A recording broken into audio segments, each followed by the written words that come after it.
Okay. Good afternoon, Council. I'm going to call the meeting to order. We have a big agenda tonight, a lot of meetings, so we don't want to delay any further, but is there any conflict of interest amongst the Council tonight? Seeing none, I need the adoption of the published agenda, the special meeting agenda for December 21st, please. I need a mover. Councillor Van den Dolen and Councillor Verbeek, all in favor? It's carried. And we'll go right to a presentation from administration, and this is going to go right to Laurie. It's a zoning amendment for 1110 Ridge Road. Laurie, if you're ready, go ahead. There we go. Good evening, Mr. Mayor, and good evening, Council. I will be presenting on behalf of Development Services tonight, and Ms. Brown is going to be going through the slides. So whenever you're ready, Shelley, I'm ready when you are. Okay, good to go. So good evening once more. Tonight's special meeting is, the purpose is to essentially satisfy the requirement under the Planning Act for a Planning Act application. This is a site-specific zoning amendment, which we also term minor zoning amendment to an agricultural property. I will get into just a little bit more as we proceed. The property is located at 1110 Ridge Road, and the applicant is Upper Canada Growers Land, Inc. Next slide, please. So the purpose of this meeting, as I indicated, is to satisfy that statutory public meeting requirement under the Planning Act. Council hears representations from the public in this regard on the merits, and as well as if there are any concerns related to the application for this site-specific zoning amendment. So just as a reminder, at this 4:30 meeting, Council does not make a decision at this time. Next slide, please. So the location of the site in reference to the municipality is in Ward 3. The location is 26 acres or 10 hectares of land on the east side of Ridge Road. The official plan designation for the property is agricultural, and the existing zoning is a 1.1, which is Agricultural District 1.1, which generally permits agricultural and farm production support activities. Next slide, please. So here's just a profile of the subject site. So currently the site incorporates or includes rather 2 single detached dwellings, 1 outbuilding or a laboratory, 1 existing warehouse or cooler, 1 accessory building, and the greenhouses, or rather the existing greenhouses. So that's just what's out there currently. Next slide, please. So the neighborhood profile you'll see in the yellow, that is the subject site in reference to the surrounding properties. Generally speaking, this is an agricultural district where agricultural uses predominate, not residential. So therefore, the lack of residential rental housing in the immediate vicinity is quite minimal. To the east of the site, you'll see a wetland district and a natural environment district also to the east, although not on this particular subject site. And again, that lack of rental housing in the area is why we're here today. Next slide, please. The existing infrastructure, hard to tell on the image, but you can see a blue line. What you'll see there is that there is municipally owned and operated water supply that is located on Ridge Road. Ridge Road is a municipal road as well. And then on the site, there are 2 individual on-site private septic systems as well. Next slide, please. So why we're here tonight is to review a change in land use and to add a permitted use. And essentially what we're doing is not changing from agricultural to residential, but what we're doing is adding a special land use to that existing zoning. So the zoning change essentially is to permit the construction of 2 new ancillary dwellings to accommodate the housing of farm help, and to use the existing single detached dwelling or one of the existing single detached dwellings to accommodate the housing of farm help.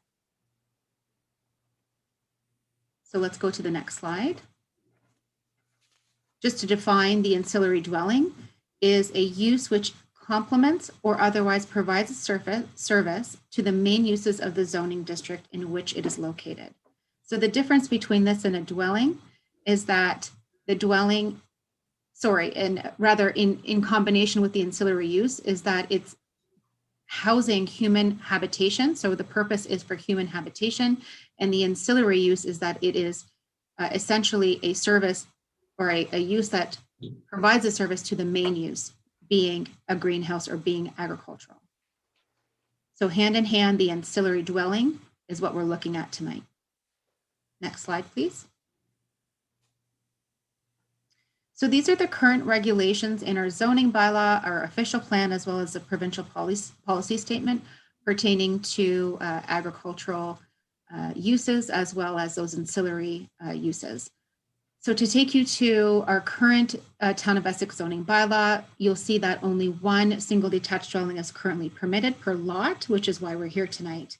However, under the PPS and the Town of Essex official plan, one or more ancillary dwellings for the purpose of housing farm help would be permitted through a site-specific zoning bylaw and supported through site plan control approval.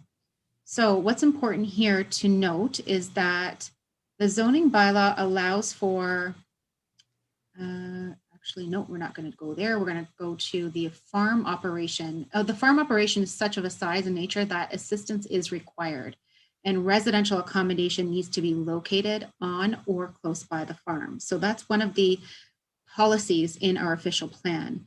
Another policy is that the ancillary dwellings are located on the lot and accessed so that it would be preventable, or rather essentially they would be designed in a way that they could not create a severable residential lot in the future. So both of these clauses in our official plan are quite important for us tonight as we review the application. So that farm help, the size, the nature of that assistance is required, and residential accommodation needs to be located on or close by the farm. And then secondly, the ancillary dwelling should not be located in a position where they could potentially be severed and a lot could be created in the future. Next slide, please. So Upper Canada Growers Land Inc., the farming operation, which some of us have seen firsthand, we visited the site. Some of us have seen some emails back and forth, and some of us have even visited the website. The farming operation currently is an operation for wholesale fruit tree production, where apple trees are the main crop here. And that is also the case for the expansion, which I'll touch on in just a moment. So the applicant owns the adjoining parcel of land, which forms a part of the agricultural operation. And in total, the applicant owns over 135 acres or 54 hectares of agricultural land in the municipality. So it's important to note here, the farm operation is a size and nature of where assistance is required. And again, that residential accommodation that needs to be located on or close by the farm is essential. Okay, next slide, please. So this is the proposed site plan that we received as a part of the application. Where you'll see the cursor currently, just above the cursor, you're going to see future bunkhouses. Yes, thank you, Shelley. So those two squares is where you will see where the proposed location of the ancillary dwellings, what we're calling the ancillary dwellings, and what the applicant has called those bunkhouses. So the two structures there, you'll notice, are behind the existing warehouse and will be accessed from Ridge Road, where it's going to be almost an L shape. So essentially what we're doing is going from Ridge Road to the bunkhouses. So a little bit of an L shape. Oh, that's okay, Shelley, no problem. I'll be able to speak to it. So access is from Ridge Road to the bunkhouses, kind of in between the greenhouse as well as the warehouse. So there will be an access or a laneway in between. The existing dwelling to the south, I'm looking for your cursor, Shelley. Existing dwelling goes south, south, a little bit more, all the way to the property line and go left. Yep. So that existing dwelling will be used as sorry, not will be, but may be. So one of the existing dwellings under this particular zoning bylaw amendment could potentially be used for farmhouse or farm help if required. So again, right now the intent is to just add that zoning for the 2 ancillary dwellings behind the warehouse and to use one of the existing dwellings if required. Something else about the bunkhouses. Oh yeah, so site plan control application is before you tonight, or agreement rather, is before you tonight. The site plan agreement is solely for the location of the bunkhouses or the location of those ancillary dwellings at this time. The expansion of the greenhouse, which you'll see in the center, is hatched where it says proposed greenhouse. That area there, we are currently reviewing the site plan control application. It's currently being circulated to our internal departments and external agencies that play a role in site plan control. So tonight, what you're seeing only is that zoning bylaw amendment and the site plan agreement solely for the ancillary dwellings. The greenhouse site plan agreement will be coming to council in January after one of the major requirements, which is required, is a water study to make sure that the greenhouse has ample water supply. So that is one of the studies that's currently being worked on. Okay, let's go to the next slide. So a little bit more on the new ancillary dwellings, those 2 bunkhouses behind the warehouse.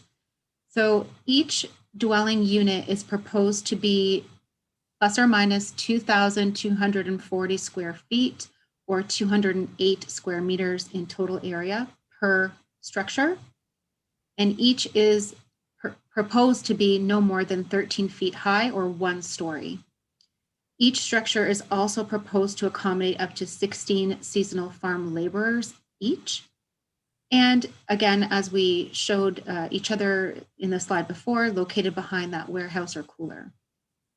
So something to note here that the existing single detached dwelling, it's unknown at this time how many residents will be housed, but the applicant just wants that option or availability to convert in the future, should it be required. Hence the reason why we're including that in our zoning amendment tonight. And then again, just as a reminder, the reason why those dwellings are located behind the warehouse is to prevent severability in the future. Okay, next slide, please. So here we're looking at those ancillary dwellings and just some additional considerations. So the ancillary dwellings, which we note here in the drawing, okay, thank you, Shelley, you've got it up there. So we found that during our review of the application, we found that the dwellings would be within 550 meters of a commercial wind turbine that's located at 1040 Ridge Road. So what we see is that our current zoning bylaw doesn't permit a sensitive land use, such as a dwelling, to be within 550 meters of a wind turbine. The zoning bylaw amendment that's proposed here does make for a relief of that setback requirement in the quantity of 20 meters. So what you'll see in the proposed zoning bylaw amendment is that instead of a distance of 550 meters, it is proposed that the dwellings be within 530 meters. In speaking to our planning division, so I did reach out to our resident in-house senior planner, Jeff Watson, and Jeff was around during the time where many of these many of these wind turbine proposals came forward, and Jeff shed some light on the intent of that setback. So back at the time where wind turbine applications were being put forward, this Green Energy Act, which currently is now defunct, had a requirement for noise attenuation so that there would be a separation or a minimum distance separation between sensitive land uses such as residents. What we're now seeing is that there is some relief granted, and in fact, some of our neighboring municipalities no longer have these regulations in their zoning bylaws, because that onus is with the landowner, the builder or the developer. And the consideration is really, if you are taking that, say, on as I accept that there's going to be noise within, these certain parameters or distance of a wind turbine, then really it's on that landowner. So in this regard, 530-meter setback is what we would consider administratively between the planning department is something that is quite ample. And again, it's that number that was thrown out there at the time when these wind turbines were being proposed. That number is no longer valid under the Green Energy Act, and some of our municipalities are actually removing that from their bylaws and are just solely considering that during site plan review. So in this case, a variance of 20 meters is being proposed. The intent again was for noise attenuation. In this regard, we would look to council to make that decision. We don't see that it is a major variance, but rather more of a minor variance. Okay, so again, those reasons for relief, what you'll see here is that, right, and that's another thing that is quite important. So the dwellings needed to be located in a position where we needed to prevent severability. So we don't want to see those dwellings move closer to Ridge Road, for example, although it would benefit and it would meet the 550 minimum distance separation for wind turbines. It would put us in a position where it might potentially allow for severance in the future of those dwellings, which we don't want to create. And then lastly, another reason for the relief, dwellings, these particular dwellings are only going to be used on a seasonal basis and are not year-round. Next slide, please. So some of our agency comments here are in table format for you to review. Our fire department had no objections, assuming there would be acceptable access for fire apparatus to these ancillary dwellings. Of course, during our building permit review, all of these matters would be reviewed and signed off according to our Ontario Building Code, as well as according to any federal regulations for seasonal farm help. Department of Infrastructure Services, the units would need to be supplied with water from the existing plumbing on site, and that no additional water meter would be provided at this time. IRCA also had no objections to the proposal, and as you saw on a previous slide, the wetland area, natural environment area is not impacted by this proposal. Next slide, please. So these are some public comments that we received prior to tonight's public meeting. So happy to be able to summarize those concerns and respond to those matters, or those items rather. So the first question was related, do the ancillary dwellings conform to federal and provincial criteria? This would be determined at the building permit stage. Right now, what we're looking at is the use and adding the additional uses to the zoning. So during that building permit stage, the dwellings would be required to abide by the building code, as well as any criteria from the federal and provincial levels. The next question is related to the location. Do they need to locate dwellings close by the farm? There is no available rental housing in the area. The farm operation of such a scale does warrant on-site assistance. Will the application be setting a precedent? As a friendly reminder to everyone, precedent setting is not something that the Planning Act permits. What we do is we look at each proposal and it is evaluated on its own merits. The next question, the number of residents per dwelling and the sanitation requirements. So the application has indicated there will be a maximum of 16 persons per dwelling. The sanitary requirements will be reviewed during that building permit stage, and of course, in accordance to our Ontario Building Code and requirements, again, federally and provincially. The question about the distance between the dwellings and the existing wind turbine, we just discussed that. And again, these dwellings are within 550 meters.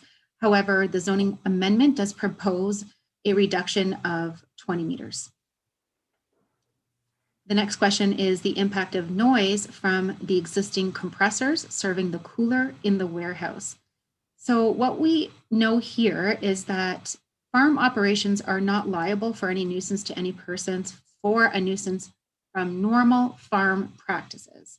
So this is something under regulations as set forth through OMAFRA. This particular farm is and greenhouse is a permitted by right use and would not be, say, liable for the nuisance of normal farm practices. And the final question is related to the laboratory. Are there any zoning requirements? That laboratory is a permitted ancillary use, is not subject to the zoning amendment, and would be subject to site plan control, but really for access, ingress, egress, and items such as that. The answers to all of these, or rather the concerns and the responses, are also identified in a report. Next slide, please. So finally, we take you to our next steps, Council. Tonight, as you see in our 6 o'clock agenda, the report to Council and the proposed bylaw, as well as that site plan agreement, are on tonight's regular Council meeting, December 21st, for Council's decision. At this 6 o'clock meeting, Council may do one of 3 things: approve the application, where notice of the approval will be sent to the applicant and anyone that asked to be notified of that decision, where a 20-day appeal period takes effect. So again, that decision for Council would be pertaining to the zoning bylaw amendment and the site plan agreement for the dwellings only. The other option Council may choose to do is to deny the application, where notice of that denial will be sent to the applicant and again, anyone wishing to be notified, and then there's a 20-day appeal period.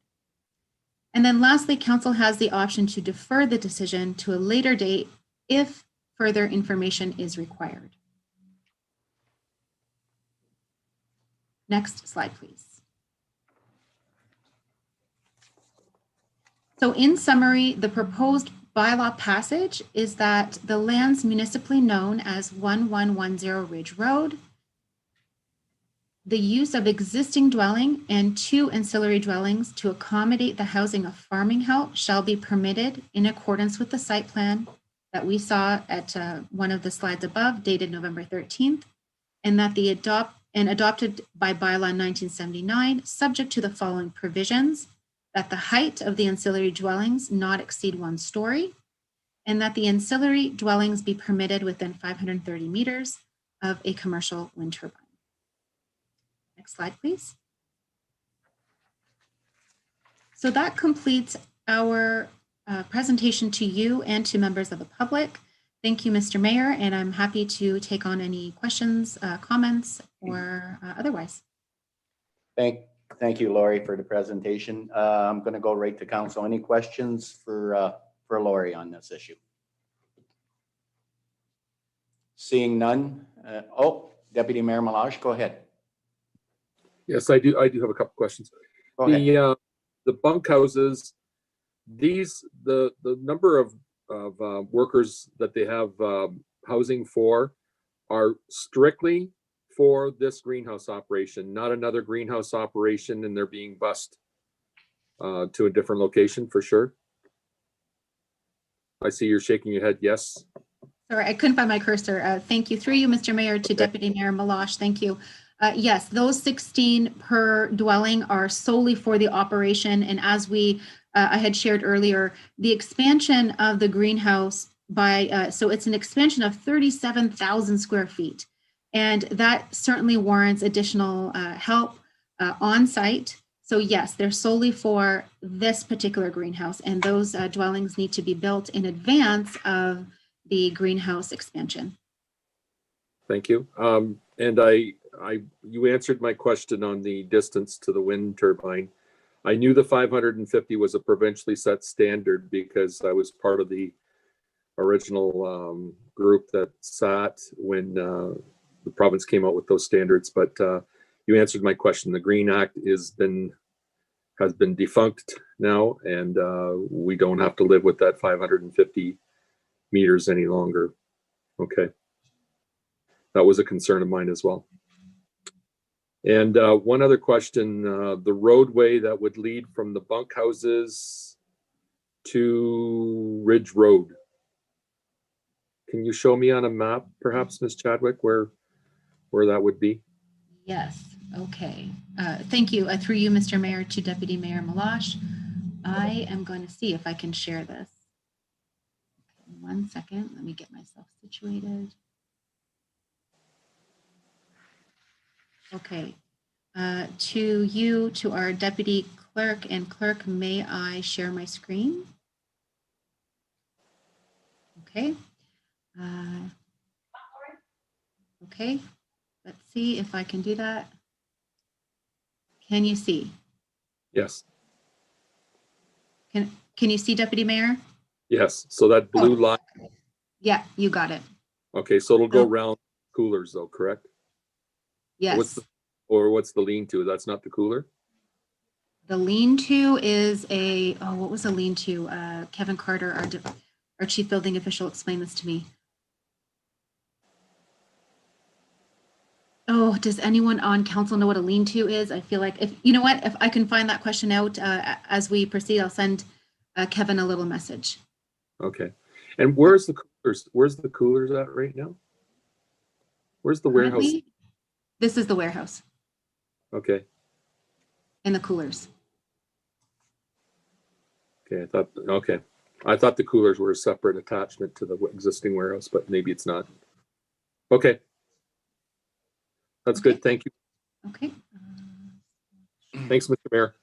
Yep, thank you. Councillor Van Dolen, you were next. Thank you, Mr. Mayor. Through you, first of all, point of information, a lean-to is it's kind of like a roof without walls. It's like a pole barn without walls. It's attached to the main building to keep the rain and the snow off. It's like a loading area.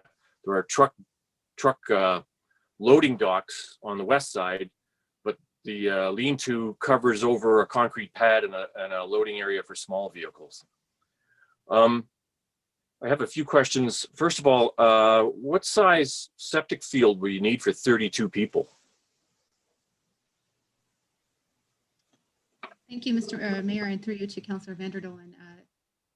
That I'm not able to answer, and of course, during our building permit review, that's something that would be considered, and I can certainly find that information out if that's pertinent to the approval.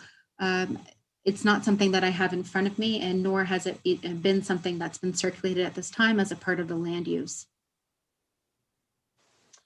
Yeah, the last time I asked about septic field was about the reception hall at John R. Park Homestead, and I never heard anything back. They're building it. I have no idea how big the septic field is. People want to know this stuff. People want to know, you know, what are other people getting away with or being forced to provide.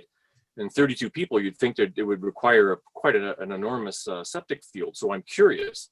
So I'd like to know, I don't know, how do I get that information since I didn't the last time?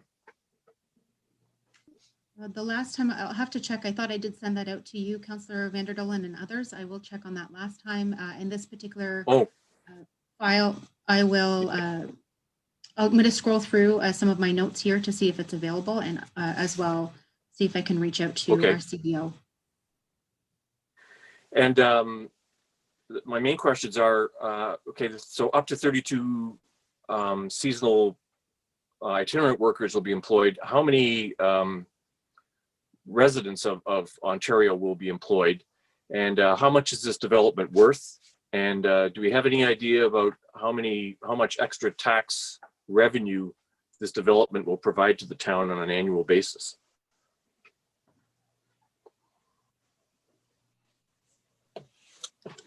So thank you, Mr. Mayor, through you to Councillor Van der Dolen. I'm not able to help answer who or how many residents of Ontario will be hired here. Unfortunately, I'm looking at my screen. I don't know if there's anyone from Upper Canada Growers that is on the call that may be able to speak to that. Shelley, you might be able to see if there's others besides the folks that I can see. One moment, Laurie. Sorry, what was that, Laurie? Sorry again? Go ahead, Lori. Yeah, I don't know if the applicant is actually on the call or not. To help answer the question pertaining to residents of Ontario on whether there are going to be any farm help from Ontario. And then the question on revenue. And then was there a question on the value of the construction, Councillor Vanderdolen? So through you, Mr. Mayor, no, the applicant has not logged into the call as of yet. So a value of construction, I don't have those details. That would be calculated during that permit review phase. And that would incorporate, for now, just the value of the proposed bunkhouses, but down the road in about a month or so, the calculation would be based on the square footage of the greenhouses. I anticipate somewhere in the millions. That's something that I can surely get to you. I'm hoping to get all of the answers prior to the 6 o'clock meeting and see if I can get you those answers before. I'm sorry, I just can't answer the question on hiring of residents in Ontario. Yeah, that's understood. It's just that, you know, when we weigh these things, okay, somebody might not like it, somebody might be opposed, but we want to know what's at stake. How much is a development worth? How many jobs will be created? How much money is going to flow to the town? These are important considerations on these decisions, I believe. So that's why I asked. So if we could find out in the future, that would be great. Thank you. Mr. Haynes, actually, the president of Upper Canada, did provide us a little bit of information on the local employees. So the company currently employs 20 local employees with plans to create another 27 local jobs next year alone. But I don't know if those are the employees that are going to be housed in this in the bunkhouses. 27 local jobs next year alone. And then what he's indicating is additional plant infrastructure could potentially see another 300 plus jobs within the next 10 years. Thank you, Laurie. I think you answered that for Councillor Vanendon. Good. That's great. Anything else, Councillor, before I move on to Councillor Guerin? Are you okay, Councillor Vanendon? Okay, Councillor Guerin, you're next. Go ahead. Yeah, thank you, Mr. Mayor. I was going to actually speak to the dwelling, the meaning of a lean-to, but Councillor Vanderdolen covered that fine. A lot of the other questions I have, Mr. Mayor, I learned are going to be determined mostly at the building permit stage anyways. So I think I'll just wait to hear from Mrs. York and the rest of the council and go from there. Thank you. Thank you, Councillor. Anybody else from council? Okay, thank you, Laurie, for the presentation. It was good. I need somebody to move the presentation, please. I need a mover. Councillor Bowman and Councillor Verbeek, all in favor? It's carried, thank you. And then we'll move right in. We have a couple delegations tonight. Hold on one sec, please. Yes, and I'll need a motion to accept the correspondence that's attached to the agenda tonight. I need a mover for that. Deputy Mayor Malage and Councillor Guerin, all in favor? It's carried, thank you. And we'll move right into delegations. And the first delegation is Robert Haynes. He's the president of Upper Canada Growers. No, he's not in? Yeah, Mr. Mayor, Mr. Haynes is not. He's not in? No, he is not. Okay, he's not in, so we'll go right to Diane York from Ridge Road. Diane, if you're there, go ahead.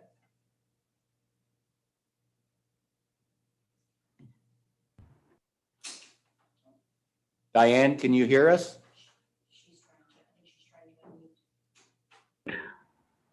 There you go, Diane. Go ahead. Okay, can you hear me? Yes, I can. Yes, we can. Okay, good afternoon, Your Worship, Deputy Mayor, and councillors. Let me introduce myself. My name is Diane York. My husband Fred and I own the property abutting 1110 Ridge Road. Our address is 1120 Ridge Road, and we're just north of the existing warehouse. There's a 30-foot access setback between the existing warehouse and our home. Okay. Okay, we've happily lived here for 15 years, and we're now retired and spend most of our time at home. So a lot of our general concerns were dealt with in the presentation, but we still have some concerns with the placement of the bunkhouses having negative impacts on our property. Our first concern is our privacy, and we enjoy the privacy our property offers. We never expected anyone would propose constructing dwellings for 32 residents within the 500-meter provincial setback of a wind turbine. So we always expected that nobody would ever build around us, and we really like the setting here. So I guess you've answered that question about the provincial setback, as the Green Energy Act is now defunct. I didn't know that, so I guess that answer has been answered. But I would think that sensitive land uses such as sleeping would still have, you know, a 550-foot setback.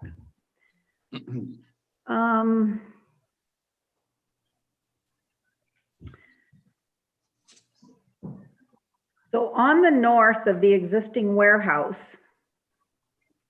there's a 30-foot setback from my property line, and it accesses Ridge Road and the location of the bunkhouses. It goes west to east. And our residents that'll be there, there will be pedestrian, bicycle, and vehicle traffic accessing this area. And we will lose the privacy and enjoyment of the normal use of our property. Compatibility.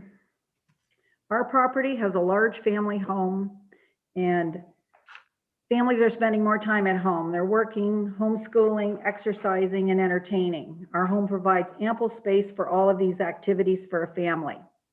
The bunkhouses will provide seasonal housing for 32 unrelated working-aged men. These dwellings are man camps. There is no stability because of the seasonal aspect of the living arrangements and the turnover from year to year. We don't feel that there's any compatibility between the abutting properties. My next, I just wanted clarification on the, I received a drawing on Friday, December 16th, that showed the access to the bunkhouse on the south side. But when I reviewed that, it showed that the bunkhouses are now 2,700 square feet, an additional 950 square feet. And I'm just asking, what's the reason for the increase? Does it allow for more workers? Does it allow for more residents than 32? And is there a cap on the number of residents? So in conclusion, we oppose the amendment to the Town of Essex zoning bylaw 1037. The ancillary dwellings are medium density housing in a rural area. We feel that the bylaw amendment 1037 needs some restrictions as to maximum size, maximum number of ancillary dwellings on a farm. We have concerns with the traffic on the north side of the warehouse from Ridge Road to the bunkhouse, and request restrictions on access to maintain a quiet, safe, and peaceful enjoyment of our property. And we also have concerns about the devaluation of our property. On another note, we feel that notices should have been posted on the Town of Essex website, social media sites, and advertised in the local newspapers. I think I'm probably one of the few that got a notice about this zoning amendment. It can have implications for all rural residential dwellings in agriculture zoning. The provincial policy statement allows farmers to sever surplus dwellings with minimal land, and it creates issues with farmers and residential homes in agriculture zoning areas. It just creates issues when, who wants to have issues? Thank you for your time and your consideration. Thank you, Diane. Is there any questions from council to Diane?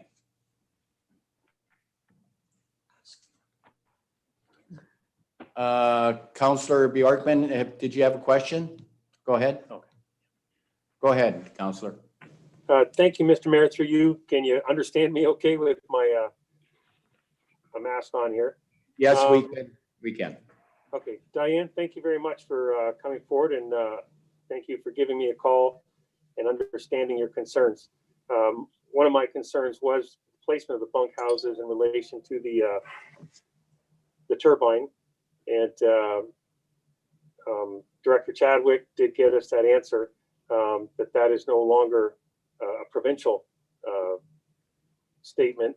It still needs to be enforced at a great distance, just because it doesn't matter that it's just temporary housing. We still have people living, sleeping, dining in those buildings, and they need the same restrictions and stuff that the rest of us enjoy. So to move it 20 meters compared to what other jurisdictions were doing, it's still over a half a kilometer away. So I am comfortable with that part. I'm just wondering, I understand your concern with your privacy, and I don't know if there's some way to work it out with your neighbor with regard to stretching, cedars or some sort of a break that goes all the way out back, that will allow you a little more sense of, we have lots of people that live next door to the big houses together in subdivisions in different areas. I realize you didn't move out there to be in a subdivision, but you do have a neighbor, and that neighbor has rights to their property. So I don't know if something like that could be worked out where you would still feel you'd have that privacy, that you're not looking into somebody else's living quarters or where they're walking by or walking with their bikes. So I think there's a couple of things there that you guys could work out amongst yourselves. But I think the proponent has shown that he's doing what he needs to do to run his business, and we are encouraging agriculture business. So those are just my thoughts on that, but thank you very much for bringing those forward. Thank you, Councillor. Who was next here? Somebody have another question here? Councillor Verbeek, go ahead. Thank you, Mr. Mayor. And thank you very much for coming forward tonight, Diane, and thank you for your voicemail. I apologize, I was unable to reconnect over the weekend. I did hope to chat with you. My question is not to Diane, but on Diane's behalf, because I hear her concerns about the location of the bunkhouses in proximity to her property, where her and her husband spend a lot of time, right? So Lori, or I don't know if Nelson's on here or not, at least twice now since I've been on council, there's been a term used, and I can't think of it for the life of me, but it was in relation to the property, the dry cleaners, when it was being purchased, that there was something on the property that made it so that the local businesses had in place so that that type of business couldn't go in again, or where there's that awesome location for a motel up on Maidstone Avenue. The Tim Hortons and the burger joint have a stipulation. It had a label that required, did not allow the new property owners, no matter how many times it changed hands, to put in another coffee joint or hamburger joint. I'm just wondering, so if the concern about putting the bunkhouses over around near where the lean-to is, which there appears to be enough space, which would put the entire warehouse in between the York's property, it seemed like the main concern there was future severances. Couldn't we put something similar into place that in the future that can never be severed, or something like that? I mean, if we can tell, a certain property, you can, whatever you develop there, you can never put in a coffee because Tim Hortons is next door. Couldn't we do something like that?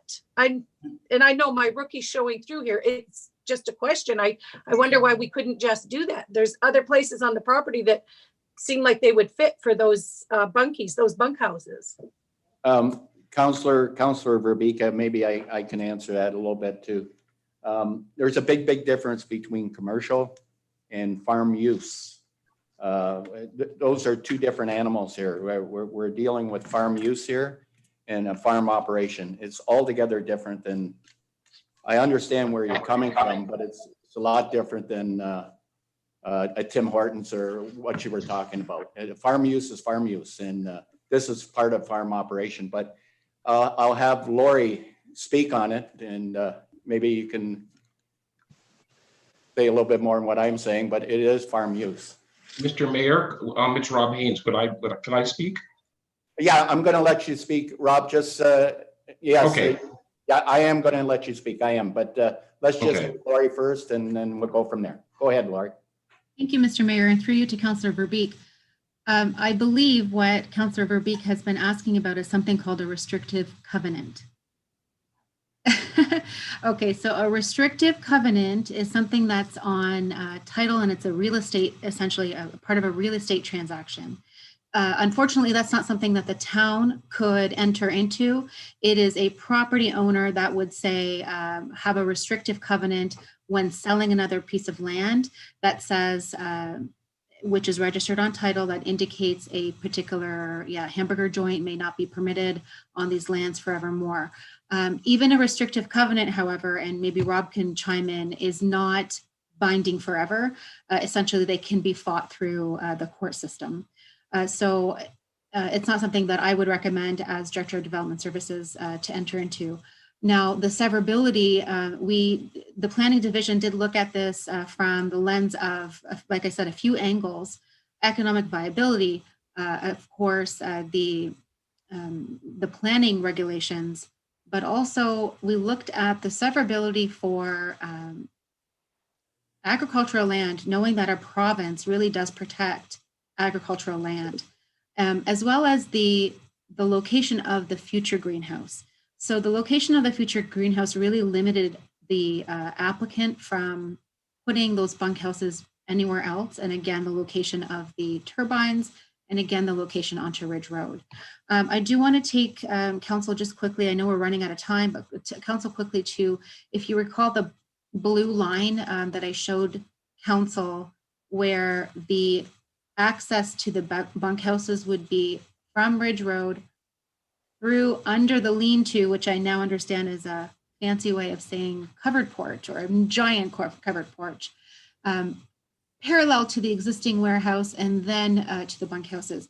There is no access that is proposed between the warehouse and Miss York's property to the north. Something that the applicant may be able to speak to is additional measures for privacy, such as fencing or evergreens, something of the nature. So that's something that could be potentially looked at. There was a question on, Ms. York had asked about notice on the website. Just quickly wanted to share that we in planning development services abide by every single OREG under our provincial guidelines, and we have provided notice to abutting property owners within a certain radius. Anything above and beyond that, what we did is we sent notice again to property owners, the same property owners, to indicate that a decision could be made tonight. So we doubled up the effort on the property owners surrounding the site. It's not a requirement that it be posted to the local newspapers. Just wanted to share that with you. And thank you, Lori. I'm going to go right to Rob now. Rob's is here. Go ahead, Rob. Rob, He's on mute. Rob, you're on mute there. On mute. Okay, how's that? There you go. All right. Thank you, Mr. Mayor. I'd like to explain a little bit about what we're up to. We bought out Maury Nurseries a few years ago. We built the warehouse, which was about $1.2 million investment. We're investing another $1 million. Where they're proposing we build by the road, we're planning on building another cooler next year along the road, which would be another $1 million investment. Our local employees, We presently in the lab that produces the apple trees. We have about 30 people there working. That will increase to around 60 this winter. The offshore help, yes, is a good chunk of our employment for the summer. We also, besides the 135 acres, we also rent another 100 and some acres. And we're working on a deal that will bring in about $100 million investment into this area. So we're committed to working with the town. We're committed to working in this area. We're committed to local employment where we can get it. I would encourage the council to come see the lab. The technology we're using is cutting edge in the world. There's very few places in the world that's doing anything that we're doing. We're going to develop in a grape market. As you know, the grapes industry is sitting on the edge of collapsing because of the viruses that are in the grapes. We'll be able to resolve that issue and produce most of the grapes for North America out of this area.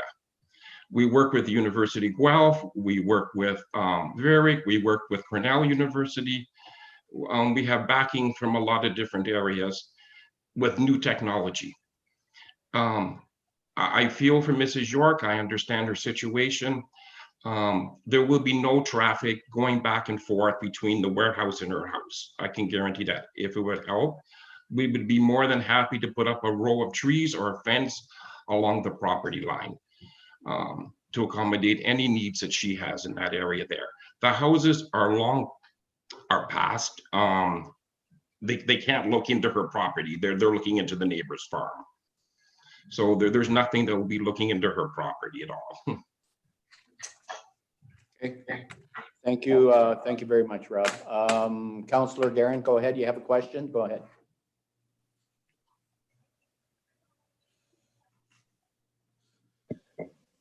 Yes, I do. Thank you, Mr. Mayor. Yeah, to you, Rob. Thanks for coming on tonight. I have a question for you. I think the concern for Mrs. York may be the privacy and I heard her say the man camp part. What safeguards can you put in place to ensure that the seasonal workers that are coming in on a rotating basis, that they're going to be abiding by our town bylaws with respect to noise, mischief, all that kind of stuff? Like, do you assign a property super to the bunkhouses, someone that acts as a liaison between ownership and the staff that's going to be staying there? I think something along those measures would probably help relieve some of our mind, anyways. There always has been someone in charge of each of the bunkhouses. I can't tell you that there's never an issue. Yes, when you get that many men, there is issues. We've never had a complaint from a neighbor. We had a large house on 20, which had 26 offshore help living in it. The neighbor never complained to us about anything there. Thank you, Rob. Most of our offshore help have been here for 30 years. Thank you. Go ahead, Councillor Guerin. You have something further? Go ahead. Yeah, okay, so just elaborating on that a little bit, Rob. When new workers come in, is there any type of orientation with respect to the housing part of it? Are there rules set out for them that they're to follow when it comes to not only how they're living within the bunkhouses with their other co-workers, but outside of the bunkhouses when they're out and about in our community or when they're out and about on the property? There is certain rules. We also have to be careful because the Canadian Charter of Rights applies to these workers too. So we can't dictate where they go and where they can't go. That's against the Canadian Charter of Rights. We do have expectations, and with COVID, the houses have to be kept clean. They have to be looked after properly. The yards have to be kept clean. But for them traveling, in this area, there's not many places to go. They ride their bikes to Harrow occasionally. We take them by bus every other week to Amherstburg to do their grocery shopping. I've never had a complaint from our neighbors from them. And we're not adding any more than was here before. On the other side, on the north side of York's house, we have a bunkhouse there. that has 14 offshore help in. And that's been there for many, many years. Okay, Thank thanks, you, Rob. Any other questions? So I want to thank the delegations for coming out tonight. Thank you, Rob, and thank you, Diane, for your concerns, and hopefully that Rob addressed some of your concerns. I'm sure he did. But thank you very much for the presentations tonight. Thank you. Thank you. Thank you. Thank you. So I need a motion to receive the delegations, please. Councillor Bowman and Councillor Guerin, all in favor? It's carried. So from there's no other questions. So we'll go right into adjournment and right into, we'll be going into the 5:30 meeting here. So motion to adjourn, Deputy Mayor Malage and Councillor Vanendel, all in favor? It's carried. Thank you.